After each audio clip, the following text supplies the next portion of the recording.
চলুন আজকে আমি আপনাদের আমার ছোট্ট খামার পরিদর্শন করাই। এই যে এখানে 5টা গরু আছে। 5টাই গরুই কিন্তু আমার আমার সংসারের। 5টা গরুর দেখাশোনা আমাকেই করতে হয়, ওদের গোসল করানো খাওয়ানো সব আমি করি। এখানে 3টা আইড়া গরু আছে আর 2টা বকনা গরু আছে। 2টা বকনা গরু বাচ্চা দিবে এবছর ইনশাল্লাহ। এটা দিবে না, 3টা দিবে। আর একটা গরু আছে আমার বাবার বাড়িতে, সেটাও দিবে। এদের যত যত্ন করে আমি লালন পালন করি অত যত্ন তো নিজেরও করি না, নিজের একটা ছেলে আছে তারও করি না। জানেন এই জায়গায় আসতে আমার অনেক দুঃখ কষ্ট পার করে আসতে হয়েছে। যাই হোক, এগুলো কথা না বলাই ভালো। চলুন এবার গোয়ালের ভিতরে গিয়ে দেখাই।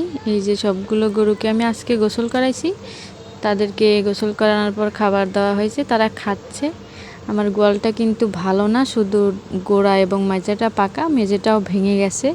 চারিপাশে সোনের বেড়া তো দেখতেই পাচ্ছেন ভাঙা, চালা মালা সব কিছু ভাঙা। ইনশাল্লাহ সব কিছু ধীরে ধীরে ঠিক করব।